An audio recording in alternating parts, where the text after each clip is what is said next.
Hello,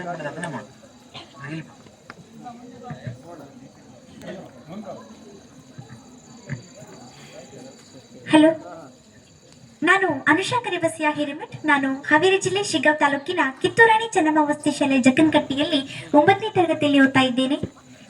ವೇದಿಕೆ ಮೇಲೆ ಆಸೀನರಾಗಿರ್ತಕ್ಕಂತಹ ಎಲ್ಲ ಗಣ್ಯಮಾನ್ಯರಿಗೂ, ಅತಿಥಿ ಮಹೋದಯರಿಗೂ ಮತ್ತು ವೇದಿಕೆ ಮೇಲೆ ಆಸೀನರಾಗಿರ್ತಕ್ಕಂತಹ ಎಲ್ಲ ಶಿಕ್ಷಕರಿಗೂ ಮತ್ತು ವೇದಿಕೆ ಮುಂಭಾಗದಲ್ಲಿ ನಡೆದಿರ್ತಕ್ಕಂತಹ ಎಲ್ಲ ವಿದ್ಯಾರ್ಥಿನಿಯರಿಗೂ ಕೂಡ ನನ್ನ ಹೃತ್ಪೂರ್ವಕವಾದಂತಹ ಅನಂತ ಕೋಟಿ ಶರಣಾರ್ಥಿಗಳನ್ನು ತಿಳಿಸ್ತಾ ನನ್ನ ಮಾತುಗಳನ್ನ ಮುಂದುವರಿಸ್ತಾ ಇದ್ದೇನೆ.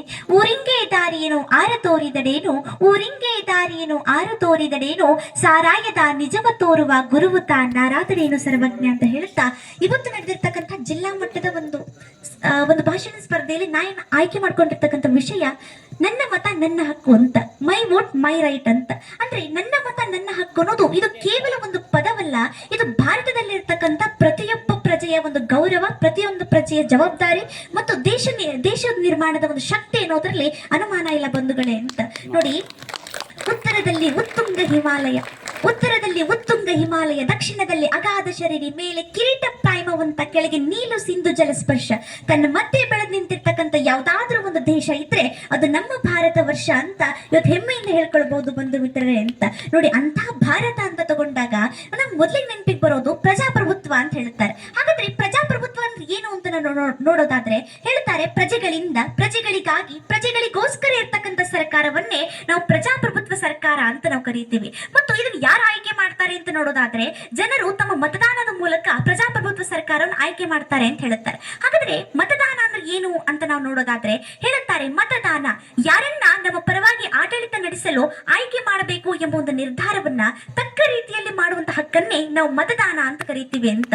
ನೋಡಿ, ಇನ್ನೊಂದು ರೀತಿಯಲ್ಲಿ ಮತದಾನದ ಅರ್ಥವನ್ನ ನೋಡ್ತಾ ಹೋದ್ರೆ, ಮತದಾನ ಮ ಅಂತಂದ್ರೆ ಮಹತ್ತರವಾದಂಥ, ತ ಅಂದ್ರೆ ತಮ್ಮ ಅಮೂಲ್ಯವಾದಂತ ಮತವನ್ನ, ದ ಅಂದ್ರೆ ದಾರಿ ತಪ್ಪಿಸದೆ ದೇಶವನ್ನ, ನ ಅಂದ್ರೆ ನಡೆಸುವಂತ ನಾಯಕನಿಗೆ ನಾವೇನು ಮತ ಹಾಕ್ತೀವಲ್ಲ ಅದು ನಿಜವಾದಂತಹ ಮತದಾನ ಅಂತ.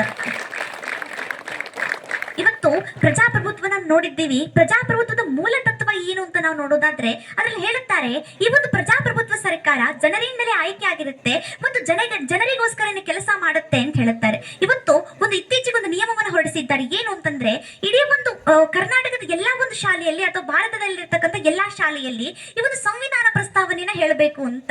ಆ ಸಂವಿಧಾನ ಪ್ರಸ್ತಾವನೆ ಅಂತ ನೋಡಿದಾಗ ಅದರಲ್ಲಿ ಒಂದು ವಾಕ್ಯವನ್ನು ನಾವು ಹೇಳುತ್ತೇವೆ. ಏನ್ ಆ ವಾಕ್ಯ ಅಂತ ನೋಡೋದಾದ್ರೆ, India is a ಸವರಿನ್ socialist secular democratic republic ಅಂತಕ್ಕಂಥ ಒಂದು ವಾಕ್ಯವನ್ನ ನಾವು ಹೇಳ್ತೇವೆ. ಹಾಗಾದ್ರೆ ಡೆಮೊಕ್ರಾಟಿಕ್ ರಿಪಬ್ಲಿಕ್ ಅನ್ನೋದು ಏನನ್ನ ಸೂಚಿಸುತ್ತೆ ಅಂತಂದ್ರೆ, ನೇರವಾಗಿ ಮತದಾನದ ಹಕ್ಕನ್ನ ಸೂಚಿಸುತ್ತೆ ಅಂತ. ಅಂದ್ರೆ ಭಾರತದಲ್ಲಿರ್ತಕ್ಕಂಥ ಪ್ರತಿಯೊಬ್ಬ ಪ್ರಜೆಯೂ ಕೂಡ ಏನ್ ಮಾಡಬೇಕು ಅಂತಂದ್ರೆ ಮತದಾನವನ್ನ ಮಾಡಬೇಕು ಅಂತ ಏನ್ ಮಾಡ್ತಾರೆ ಅಂತಂದ್ರೆ ಡೆಮೊಕ್ರಾಟಿಕ್ ರಿಪಬ್ಲಿಕ್ ಅನ್ನೋದು ನಮಗೆ ತಿಳಿಸಿಕೊಡುತ್ತೆ ಅಂತ ಹೇಳ್ಬೋದು. ಕೇವಲ ಅಷ್ಟೇ ಅಲ್ಲದೆ, ಈ ಒಂದು ಸಂವಿಧಾನ ಅಂತ ತಗೊಂಡಾಗ ಸಂವಿಧಾನದ 326ನೇ ಕಲಂನ ಪ್ರಕಾರ 18 ವರ್ಷ ತುಂಬಿರ್ತಕ್ಕಂಥ ಪ್ರತಿಯೊಬ್ಬ ನಾಗರಿಕನಿಗೂ ಕೂಡ ಮತದಾನದ ಹಕ್ಕಿದೆ ಮತ್ತು ಎಲ್ಲರೂ ಕೂಡ ಮತದಾನವನ್ನ ಮಾಡಬೇಕು ಅಂತ ಹೇಳುತ್ತಾರೆ. ಆದ್ರೆ ಇದರಲ್ಲಿ ಯಾವುದೇ ರೀತಿಯಾದಂತಹ ಭೇದ ಭಾವಗಳಿಲ್ಲದೆ, ಯಾವುದೇ ಜಾತಿ, ಮತ, ಕುಲ, ಪಂಥ, ಬಡವ, ಬಲ್ಲಿದ ಅನ್ನದೆ ಆರ್ಥಿಕ ಸ್ಥಿತಿಯಲ್ಲಿ ಬದಲಾವಣೆ ಇದ್ರೂ ಕೂಡ ಅವರಿಗೆ ಸಮಾನವಾದಂತಹ ಹಕ್ಕನ್ನ ಕೊಟ್ಟು, ಅವರಿಗೆ ಸಮಾನವಾದಂತಹ ಒಂದು ನ್ಯಾಯವನ್ನು ಕೊಟ್ಟು ಅವ್ರಿಗೆ ಏನ್ ಮಾಡ್ತಾರೆ ಅಂತಂದ್ರೆ ಮತದಾನದ ಹಕ್ಕನ್ನ ಕಲ್ಪಿಸಿಕೊಟ್ಟಿರ್ತಾರೆ ಅಂತ ಹೇಳ್ಬೋದು. ನೋಡಿ, ಅಷ್ಟೇ ಅಲ್ಲದೆ ಇವತ್ತು ನಾವು ಯುವಕರಂತ ನಾವು ಹೇಳ್ತೀವಿ. ನೋಡಿ, ನಮಗೆ ಡಾಕ್ಟರ್ BR ಅಂಬೇಡ್ಕರ್ ಅವರು ಹೇಳ್ತಾರೆ ಏನು ಅಂತಂದ್ರೆ, the soul of democracy is lies in the every vote of citizen ಅಂತ ಹೇಳುತ್ತಾರೆ. ಇದರ ಅರ್ಥ ಏನು ಅಂತಂದ್ರೆ, ಯಾವಾಗ ಭಾರತದಲ್ಲಿ ಇರ್ತಕ್ಕಂಥ ಪ್ರಜೆ ಮತವನ್ನ ಚಲಾಯಿಸ್ತಾನೋ ಅವಾಗ ಮಾತ್ರ ಪ್ರಜಾಪ್ರಭುತ್ವ ಅನ್ನೋದು ಸಜೀವವಾಗುತ್ತದೆ. ಇಲ್ಲವಾದಲ್ಲಿ ಮತವನ್ನ ಚಲಾಯಿಸದೇ ಇದ್ದಾಗ ಅದು ನಿರ್ಜೀವವಾಗುತ್ತದೆ, ಅದು ಬಲಹೀನವಾಗುತ್ತದೆ ಅಂತ ಏನ್ ಮಾಡ್ತಾರೆ ಅಂತಂದ್ರೆ ಈ ಒಂದು ಸಂವಿಧಾನ ಶಿಲ್ಪಿ ಆಗಿರ್ತಕ್ಕಂಥ ಡಾಕ್ಟರ್ BR ಅಂಬೇಡ್ಕರ್ ಅವರು ಹೇಳ್ತಾರೆ ಅಂತ ಹೇಳ್ಬೋದು. ನೋಡಿ, ಅಷ್ಟೇ ಅಲ್ಲದೆ ಇವತ್ತು ನಾವು ನೋಡ್ತೀವಿ ಏನು ಅಂತಂದ್ರೆ, ಈ ಒಂದು ಇಡೀ ಒಂದು ಜಗತ್ತಲ್ಲಿ ಜನಸಂಖ್ಯೆಯಲ್ಲಿ ಮುಂದುವರೆದಿರ್ತಕ್ಕಂಥ ಯಾವ್ದಾದ್ರು ರಾಷ್ಟ್ರ ಇದ್ರೆ ಅದು ನಮ್ಮ ಭಾರತ ಅಂತ ಇವತ್ತು ನಾವು ಹೆಮ್ಮೆಯಿಂದ ಹೇಳ್ಕೊಳ್ಳುತ್ತೇವೆ. ನೋಡಿ, ಅಷ್ಟೇ ಅಲ್ಲದೆ ಜನಸಂಖ್ಯೆಯಲ್ಲಿ ಮುಂದುವರೆದಿರ್ತಕ್ಕಂಥ ರಾಷ್ಟ್ರ ಆದ್ರೂ ಕೂಡ ಪ್ರತಿಶತ 60ಕ್ಕೂ ಹೆಚ್ಚು ಜನ 35 ವರ್ಷಕ್ಕಿಂತ ಕೆಳಗಿನವರು ನಮ್ಮ ಭಾರತದಲ್ಲಿ ಇದ್ದಾರೆ ಅಂತ. ಅಂದ್ರೆ ಅಷ್ಟು ಜನ ಯುವಕರಿದ್ದಾರೆ ಅಂತ. ದೇಶದ ಭವಿಷ್ಯ ಯುವಕರ ಕೈಯಲ್ಲಿರುತ್ತೆ ಅಂತ ಅನ್ನೋದನ್ನ ನಾವು ಕೇಳಿದ್ದೀವಿ. ಅಂದ್ರೆ ಯುವಕರ ಒಂದು ರಾಷ್ಟ್ರ ಸೇವೆಯ ಮೊದಲ ಹೆಜ್ಜೆನೆ ಮತದಾನವಾಗಿರುತ್ತದೆ ಅಂತ ಹೇಳುತ್ತಾರೆ. ನೋಡಿ, ಮತದಾನವನ್ನು ಮಾಡಿದಾಗ ಮಾತ್ರ ರಾಷ್ಟ್ರ ಸೇವೆ ಆಗುತ್ತೆ ಅಂತ ಹೇಳುತ್ತಾರೆ. ಈ ಒಂದು ಯುವ ಶಕ್ತಿ ಅರ್ಥಪೂರ್ಣವಾಗುವುದು ಮತದಾನ ಮಾಡಿದಾಗ ಮಾತ್ರ ಅಂತ ಹೇಳುತ್ತಾರೆ. ಅದಕ್ಕೋಸ್ಕರ ಡಾಕ್ಟರ್ APJ ಅಬ್ದುಲ್ ಕಲಾಂ ಹೇಳುತ್ತಾರೆ, ಯುವಕರನ್ನ ಕುರಿತು ಹೇಳುತ್ತಾರೆ ಏನು ಅಂತಂದ್ರೆ, ignited mind of the youths is most powerful resources on the earth ಅಂತ ಹೇಳ್ತಾರಂತೆ. ನೋಡಿ, ಯುವ ಶಕ್ತಿಗೆ ಇರ್ತಕ್ಕಂಥ ತಾಕತ್ತಂತದ್ದು ಅಂತ ಇವತ್ತು ಹೇಳ್ತೇವೆ ನಾವು. ಮೊದಲಿಗೆ 21 ವರ್ಷ ತುಂಬಿದವರು ಮಾತ್ರ ಏನ್ ಮಾಡಬಹುದಿತ್ತು ಅಂತಂದ್ರೆ ಮತದಾನವನ್ನ ಮಾಡಬಹುದಿತ್ತು. ಆದ್ರೆ ಈಗ ಏನ್ ಮಾಡಿದ್ದಾರೆ ಅಂತಂದ್ರೆ 61ನೇ ತಿದ್ದುಪಡಿ ಮೂಲಕ 21 ವರ್ಷ ಇದ್ದಿದ್ದನ್ನ 18 ವರ್ಷಕ್ಕೆ ಏನ್ ಮಾಡಿದ್ದಾರೆ ಅಂತಂದ್ರೆ ಇಳಿಸಲಾಗಿದೆ ಅಂತ ಹೇಳಬಹುದು. ನೋಡಿ, ಇದು ಒಂದು ಯುವ ಶಕ್ತಿಗೆ ಸರ್ಕಾರ ನೀಡಿರ್ತಕ್ಕಂಥ ಒಂದು ಅತ್ಯುನ್ನತ ಗೌರವ ಅನ್ನೋದ್ರಲ್ಲಿ ಅನುಮಾನ ಇಲ್ಲ ಬಂಧುಗಳೇ ಅಂತ. ಇವತ್ತು ನಾವು ಹೇಳ್ತೀವಲ್ಲ, ನಾನೊಬ್ಬ ಮತ ಹಾಕ್ಲಿಲ್ಲ ಅಂದ್ರೆ ಏನಾಗುತ್ತೆ ಅಂತ ಹೇಳ್ತಾರೆ. ಹಾಗಾದ್ರೆ ಒಂದು ಮತಕ್ಕೆ ಇರ್ತಕ್ಕಂಥ ತಾಕತ್ತೆಂತದ್ದು ಅಂತ ನೋಡೋದಾದ್ರೆ, ಒಂದೇ ಒಂದು ಮತದಿಂದನೂ ಸರ್ಕಾರವನ್ನ ಕಟ್ಟಲೂಬಹುದು, ಅದೇ ಒಂದು ಮತದಿಂದ ಸರ್ಕಾರವನ್ನ ಬೀಳಿಸಲೂಬಹುದು ಅಂತ ಹೇಳ್ತಾರೆ. ಅಂದ್ರೆ ನಾವು ಹಾಕುವಂತ ಒಂದು ಮತದಿಂದ ಸರ್ಕಾರವನ್ನೇನು ಕಟ್ತೀವಲ್ಲ, ಅದು ನಿಜವಾಗಿರ್ತಕ್ಕಂಥ ಮತದಾನಕ್ಕೆ ಇರುವಂತ ತಾಕತ್ತು ಅಂತ. ನೋಡಿ, ಇವತ್ತು ನಾವು ಹೇಳ್ತೀವಿ ಏನು ಅಂತಂದ್ರೆ, ಒಂದು ಮತದಿಂದ ಏನಾಗಲ್ಲ, ನಾನೊಬ್ಬ ಮತ ಹಾಕ್ಲಿಲ್ಲ ಅಂದ್ರೆ ಏನಾಗಲ್ಲ ಅಂತ ಹೇಳ್ತಾರೆ. ಅಂದ್ರೆ ನಿರ್ಲಕ್ಷ್ಯ ನಾವು ಮಾಡ್ತೀವಿ. ಆದ್ರೆ ಯಾವಾಗ ನಾವು ನಿರ್ಲಕ್ಷ್ಯನ ಮಾಡ್ತೀವಿ, ಅವಾಗ ನಮ್ಮ ಒಂದು ಆಡಳಿತವನ್ನ ಈ ಒಂದು ಅಜಾಗರೂಕ ನಾಯಕರು ಏನ್ ಮಾಡ್ತಾರೆ ಅಂದ್ರೆ ಆಡಳಿತದ ಚುಕ್ಕಾಣಿಯನ್ನು ಹಿಡಿತಾರೆ ಅಂತ. ಎಂತ ನಾಯಕರನ್ನ ನಾವು ಆರಿಸಬೇಕು ಅಂತಂದ್ರೆ, ಈ ಒಂದು ಯುವಕರಲ್ಲಿ ಜ್ಞಾನವನ್ನು ಹುಟ್ಟಿ ಅಂದ್ರೆ ರಾಜಕೀಯ ಅರಿವನ್ನು ಹೊಂದಿ, ನ್ಯಾಯ, ನಿಷ್ಠೆ, ಸತ್ಯವಂತರಾಗಿರ್ತಕ್ಕಂಥ, ಪ್ರಾಮಾಣಿಕತೆಯನ್ನು ಹೊಂದಿರತಕ್ಕಂಥ, ಸೇವಾ ಮನೋಭಾವನೆಯನ್ನು ಹೊಂದಿರತಕ್ಕಂಥ, ಶಿಕ್ಷಣ ಪ್ರೇಮಿ ಆಗಿರ್ತಕ್ಕಂಥ, ಸಮಾಜ ಸೇವಕರಾಗಿರ್ತಕ್ಕಂಥ ಒಳ್ಳೆ ನಾಯಕರನ್ನ ಏನ್ ಮಾಡಬೇಕು ಅಂತಂದ್ರೆ ಇವತ್ತು ನಾವು ಆಯ್ಕೆ ಮಾಡ್ಕೊಳ್ಳುವಂತ ಒಂದು ಬಹಳಷ್ಟು ಅಗತ್ಯತೆ ಇದೆ ಅಂತ. ಇವತ್ತು ನಾವು ಸಣ್ಣವರಿರುವಾಗೆಲ್ಲ ನಾವು ಹಾಡನ್ನು ಕರಿತಾ ಇದ್ವಿ. ಏನು ಅಂತಂದ್ರೆ, ಇವತ್ತಿಲ್ಲಿ ಕೂತಿರ್ತಕ್ಕಂಥ ಪ್ರತಿಯೊಬ್ಬರಿಗೂ ಹಾಡು ಗೊತ್ತು.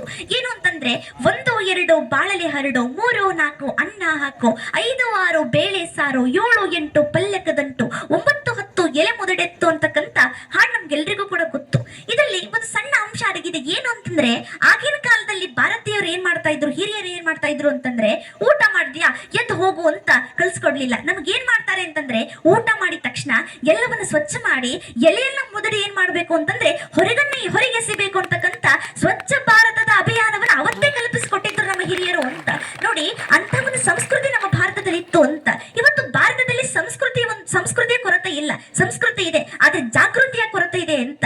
ಇವತ್ತು ನಾವೆಲ್ಲ ನಾಗರಿಕರು ಕೂಡ್ಕೊಂಡು ಎಂತ ಹಾಡನ್ನ ಹಾಡ್ಬೇಕು ಅಂತಂದ್ರೆ, 1 2 ಬೂತಿಗೆ ಹೊರಡು, 3 4 ನಿನ್ನದೇ ಹಕ್ಕು, 5 6 ಜಾಣ್ಮೆಯ ತೋರು, 7 8 ಅವಕಾಶ ಉಂಟು, 9 10 ನೋಡಿ ಬಟನ್ ಒತ್ತು ಅಂತಕ್ಕಂಥ ಜಾಗೃತಿ ನಾವೇನ್ ಮಾಡ್ಬೇಕು ಅಂತಂದ್ರೆ ನಮ್ಮೆಲ್ಲರಲ್ಲಿ ತುಂಬಿಕೊಳ್ಬೇಕು ಅಂತ. ಇವತ್ತು ನಾವು ಹೇಳುತ್ತೀವಿ, ಮತ ಅನ್ನೋದು, ಮತದಾನ ಮಾಡೋದೊಂದು ಕೇವಲ ಕೆಲಸ ಅಂತ ಹೇಳುತ್ತೀವಿ. ಆದ್ರೆ ಮತದಾನ ಮಾಡೋದು ನಮ್ಮೆಲ್ಲರ ಹಕ್ಕು, ನಮ್ಮೆಲ್ಲರ ಕರ್ತವ್ಯ, ನಮ್ಮೆಲ್ಲರ ಹೆಮ್ಮೆ ಅನ್ನೋದ್ರಲ್ಲಿ ಕೂಡ ಅನುಮಾನ ಇಲ್ಲ ಅಂತ. ಇವತ್ತು ನಾವು ಹೇಳುತ್ತೀವಲ್ಲ, ಮತ ಹಾಕೋದು ರಾಷ್ಟ್ರಭಕ್ತಿನೂ ಕೂಡ ಹೌದು ಮತ್ತು ದೇಶಕ್ಕೆ ಕೊಡುವಂತ ಗೌರವನೂ ಕೂಡ ಹೌದು ಅಂತ. ಇವತ್ತು ಹೇಳುತ್ತಾರೆ, ಈ ಒಂದು ವೈರಿಗಳ ಮುಂದೆ ಗತ್ತಿನಿಂದ ಇರಬೇಕು, ಹೆದರಿಸುವವರು ಮುಂದೆ ಕತ್ತೆಯಂತಿರಬೇಕು, ಹಿರಿಯರ ಮುಂದೆ ಹತ್ತಿಯಂತಿರಬೇಕು. ಆದ್ರೆ ಭಾರತದಲ್ಲಿ ಮತದಾನ ಮಾಡುವಂತ ಒಬ್ಬೊಬ್ಬ ನಾಗರಿಕನು ಕೂಡ ಯುಕ್ತಿವಂತನಾಗಬೇಕು ಅಂತ ಹೇಳುತ್ತಾ, ಈ ಒಂದು ನಾವೆಲ್ಲರೂ ಕೂಡ ಆಸೆ ಆಮಿಷಗಳಿಗೆ ಬಲಿಯಾಗದೆ, ಇವತ್ತು ಹೇಳ್ತಾರೆ, ಬಹಳಷ್ಟು ಜನ ಹೇಳೋದನ್ನ ನಾವು ಕೇಳಿದ್ದೀವಿ. ಏನು ಅಂತಂದ್ರೆ, ನಾನು 2,000 ರೂಪಾಯಿ ಕೊಡ್ತೀನಿ, ಮನೆಗೊಂದೊಂದು ಟಿವಿ ಕೊಡ್ತೀನಿ, ಮನೆಗೊಂದೊಂದು ಫ್ಯಾನ್ ಕೊಡ್ತೀನಿ ಅಂತಕ್ಕಂಥ ಎಷ್ಟೋ ಆಸೆ ಆಮಿಷಗಳನ್ನ ನಾವು ನೋಡಿದ್ದೀವಿ. ಆದ್ರೆ ಆಸೆ ಆಮಿಷಗಳಿಗೆ ನಾವು ಬಲಿಯಾಗದೆ, ಮತವನ್ನ ಮಾರಿಕೊಳ್ಳದೆ ನಾವೇನ್ ಮಾಡಬೇಕು ಅಂತಂದ್ರೆ ಮತವನ್ನ ದಾನ ಮಾಡಬೇಕು ಅಂತ ಹೇಳುತ್ತಾ, ಇವತ್ತು ದಾನಕ್ಕೂ ಮಾರೋದಕ್ಕೂ ಬಹಳಷ್ಟು ವ್ಯತ್ಯಾಸ ಇದೆ ಅಂತ ಹೇಳ್ತೇನೆ. ಇವತ್ತು ಜಗತ್ತಲ್ಲಿ ಎಷ್ಟೇ ದಾನಗಳಿದ್ರೂ ಕೂಡ ಈ ದೇಶ ಕಟ್ಟುವಂತ ತಾಕತ್ತುಳ್ಳಂತ, ಬಲಿಷ್ಠವುಳ್ಳಂತ ಯಾವುದಾದ್ರೂ ಒಂದು ದಾನ ಈ ಒಂದು ಜಗತ್ತಲ್ಲಿ ಇದ್ರೆ ಅದು ಮತದಾನ ಅನ್ನೋದ್ರಲ್ಲಿ ಅನುಮಾನ ಇಲ್ಲ ಬಂಧುಗಳೇ ಅಂತ. ನೋಡಿ, ಅಂತ ಮತದಾನವನ್ನ ಯಾವುದೇ ಒಂದು ಆಸೆ ಆಮಿಷಗಳಿಗೆ ನಾವು ಬಲಿಯಾಗದೆ ಎಲ್ಲರೂ ಕೂಡ ಸಮರ್ಥವಾಗಿ ಮತದಾನವನ್ನ ಮಾಡಿ ನಮ್ಮ ದೇಶವನ್ನ, ದೇಶದ ಭವಿಷ್ಯವನ್ನ ಉಜ್ವಲಗೊಳಿಸೋಣ ಅಂತ ಹೇಳುತ್ತೇನೆ. ಅಷ್ಟೇ ಅಲ್ಲದೆ ದೇಶದ ಅಭಿವೃದ್ಧಿಗೆ ಎಲ್ಲರೂ ಕೂಡ ಕೈ ಜೋಡಿಸೋಣ ಅಂತ ಹೇಳುತ್ತಾ, ನಮ್ಮ ಬೆರಳು ಇಡೀ ದೇಶಕ್ಕೆ ನೆರಳು ಅಂತ ಹೇಳ್ತಾ ನನ್ನ ಮಾತನ್ನ ಮುಗಿಸ್ತೇನೆ. ಜೈ ಹಿಂದ್, ಜೈ ಕರ್ನಾಟಕ ಮಾತೆ. ನನ್ನ ಕದಲ್ ನುಡಿಗಳನ್ನ ಆಲಿಸಿದಂತ ತಮ್ಮೆಲ್ಲರಿಗೂ ನನ್ನ ಹೃತ್ಪೂರ್ವಕವಾದಂತ ಅನಂತ ಅನಂತ ಕೋಟಿ ಧನ್ಯವಾದಗಳು. ನಮಸ್ಕಾರ, ಧನ್ಯವಾದ. ಈ ಮಗುನ ನಾನು ಒಂದೆಲ್ಲೋ ವಾಟ್ಸಪ್ ನಲ್ಲಿ ನೋಡಿದ್ದೆ. ನನಗೆ ಸಂಶಯ ಬಂತು, ಈ ಕಡೆ ಇರಬೇಕು ಅಂತ ಹೇಳಿ. ಹಾಗಾಗಿ ನಾನು ಒಂದು ಸಂಶಯ ಪಟ್ಟು ಈ ಮಗುಗೊಂದು ಅವಕಾಶ ಕೊಡಬೇಕು ಅಂತಂದು ನನಗೆ ವಿಷಯ ಬಂತು. ಕರೆಕ್ಟ್ ಆಯ್ತು, ನನ್ನ ಗೆಸ್ ಕರೆಕ್ಟ್ ಆಯ್ತು. ಈ ಮಗುನ ಯಾಕೆ ಪರಿಚಯ ಮಾಡಿದ್ವಿ ಅಂದ್ರೆ, ಇದೊಂದು ಕಿತ್ತೂರು ರಾಣಿ ಚೆನ್ನಮ್ಮನ ಕುಡಿ. ಇದು ಖಡ್ಗನ ಭರ್ಜರಿಯಾಗಿ ಜಡ್ಪಿಸ್ಬಿಟ್ಟು ನೀವೆಲ್ಲ, ಮತ್ತ ಆ ಕಿತ್ತೂರು ರಾಣಿ ಚೆನ್ನಮ್ಮಗಳೇ ನೀವೆಲ್ಲ ಈ ರೀತಿಯಾಗಿರ್ತಕ್ಕ ಒಂದು ವಿಷಯವನ್ನ ಕೊಟ್ಟಾಗ ಯಾವ ರೀತಿ ಆ ಒಂದು ವಿಷಯವನ್ನ ಹೆಂಗ್ ತಗೊಂಡು ಹೋಗ್ಬೇಕು ಅನ್ನೋದನ್ನ ಬಹಳ ಅರ್ಥವತ್ತಾಗಿ ಹೇಳ್ಕೊಟ್ಲು.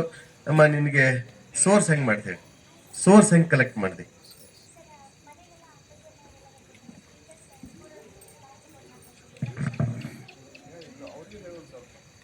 ಮನೇಲಿ ಅಪ್ಪಾಜಿ ಅಮ್ಮ ಆಗಿರ್ಬೋದು, ಸ್ಕೂಲಲ್ಲಿ ಎಲ್ಲ ಟೀಚರ್ಸ್ ಆಗಿರ್ಬೋದು ಬಹಳಷ್ಟು ಸಪೋರ್ಟ್ ಮಾಡುತ್ತಾರೆ ಮತ್ತು ಎಲ್ಲ ವಿಷಯಗಳನ್ನು ಕಲೆಕ್ಟ್ ಮಾಡಿಕೊಡುತ್ತಾರೆ. ಮತ್ತು ನಮ್ಮ ಸಂಬಂಧಿಕರೆಲ್ಲರೂ ಸರ್ ನನ್ನೊಂದು ಫಂಕ್ಷನ್ ಇದೆ, ನನ್ನೊಂದು ಸ್ಪರ್ಧೆ ಇದೆ ಅಂತ ಬಹಳಷ್ಟು ಸಪೋರ್ಟ್ ಮಾಡ್ತಾರೆ ಸರ್. ಎಲ್ಲ ವಿಷಯವನ್ನು ಕಲೆಕ್ಟ್ ಮಾಡಿಕೊಡ್ತಾರೆ ಸರ್. ಯಾವ ವಿಷಯ ಹೇಳಬೇಕು ಅಂತ ಗೊತ್ತಾಗಲ್ಲ ಸರ್, ಅಷ್ಟು ವಿಷಯಗಳನ್ನು ನನಗೆ ತಂದು ಕೊಡ್ತಾರೆ ಸರ್. ಶಿಕ್ಷಕರಾಗಿರ್ಬೋದು ಸರ್ ಬಹಳಷ್ಟು ಸಪೋರ್ಟ್ ಮಾಡ್ತಾರೆ ಸರ್ ಶಾಲೆಯಲ್ಲಿ. ಎಲ್ರಿಗೂ ಕೂಡ ಮತ್ತೊಮ್ಮೆ ನಾನು ಧನ್ಯವಾದಗಳನ್ನ ಹೇಳಲಿಕ್ಕೆ ಇಷ್ಟಪಡ್ತೀನಿ ಸರ್. Thank you. ನಿಮ್ಮಲ್ಲೂ ಕೆಲವು ಜನ ಇದ್ದಾರೆ, ಆದರೆ ಇಂತಹ ಮಕ್ಕಳು ನಿಮ್ಮಂತ ಈ ಮಕ್ಕಳ ಸಂಖ್ಯೆ ಹೆಚ್ಚಾಗಬೇಕು ಅನ್ನೋದು ನಮ್ಮ ಆಸೆ ಆಗಿತ್ತು. ತಾವೆಲ್ಲ ಇದೇ ರೀತಿ ಪ್ರಾಕ್ಟೀಸ್ ಮಾಡ್ತೀರಿ ಅನ್ನುವಂಥದ್ದು ನಂಬಿಕೆ ಇದೆ. ಶುಭವಾಗಿ. Thank you. ಅನುಷಾ ಹಿರೇಮಠ ಯಾಕೆ ರಾಜ್ಯ ಮಟ್ಟಕ್ಕೆ ಸೆಲೆಕ್ಟ್ ಆಗಲ್ಲ ಅನ್ನೋದಕ್ಕೆ ಸಾಕ್ಷಿ ಈಗ ಅವರ ಮಾತುಗಳನ್ನ ಕೇಳಿದಾಗಲ ಎಲ್ಲರಿಗೂ ಮನದಟ್ಟಾಗಿರುತ್ತದೆ. ತುಂಬಾ ಧನ್ಯವಾದಗಳು ಅನುಷಾ ಹಿರೇಮಠ ವಿದ್ಯಾರ್ಥಿನಿಗೆ. ಈಗ ಮುಖ್ಯ ಅತಿಥಿಗಳಾಗಿ